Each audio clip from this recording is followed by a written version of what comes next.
You're watching Action News Now. Storm Tracker weather. Coverage you can count on.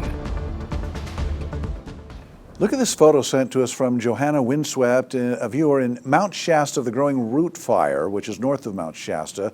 The official nonprofit reporting site Watch Duty now reports the fire at 300 acres. One evacuation order is in place for Castella 1070B is the zone there, and Chief Meteorologist Howie Gordon is tracking conditions for us. And how are we looking as far as the weather in relation to this firefight, Howie? Well, Johanna Windswept, that's a great name to become a meteorologist because, yeah, winds are what we're probably keeping the best eye on here, or the closest eye on, Alan, because we're hot, we're dry. That is a given this time of year. Now, the difference a lot of times are these winds, and let's get into it in a second here. Really quick, here is our Dole Mill Road camera, and that is a sight of beauty, even though it's very much on the dry side. Alert California Live. All right, mostly clear and mild for tonight. Hot this week, a cool down by the end of the week. Overall, our winds are on the lighter side, and I like that. A few breezy spots, Red Bluff, Redding, some of the wind getting squeezed in there in between some of the mountains and the valley, and the winds are a little bit stronger there. But overall, on the light side, and we like to see that when we're as hot and as dry as we are. Though we'll have the red flag warnings tomorrow, those are with the potential of those thunderstorms in the higher elevations. All right, here's where we're going overnight. Right around 70 in the valley, so on the warmest, mildest to even the warmest side.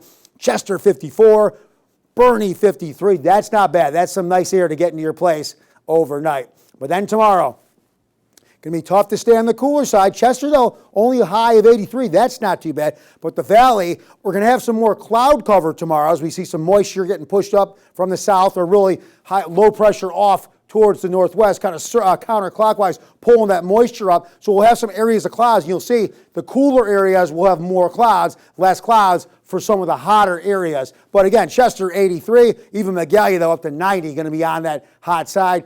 Here's our future cast. You see that moisture getting pushed up, so we'll get some clouds. And then the higher elevations, we can see those thunderstorms again. That's Tuesday about 4 o'clock. Here we are Tuesday about 5 o'clock. This is what we have. So there's that storm I talked about. You see it spin here, so it pulls up that moisture from the south, forcing it up into the mountains. Now, we'll stay hot again the next few days. Eventually, I don't think I have it pictured here, but high pressure will eventually pull away and loosen its grip, and we'll start to see cooler temperatures. How cool are we going to get? Hey, let's take a look at that right here and now. So here's what we have. Hundreds right through Tuesday, but then look what, Thursday. Then by Friday, look at that drop off. Now we stay near 90, maybe even a few days in the higher 80s. So we have a few more days of our latest, heat wave with intense hot temperatures, but we do cool down later on in the week, just in time for next weekend, Alan. Sounds good. Thanks, Howie.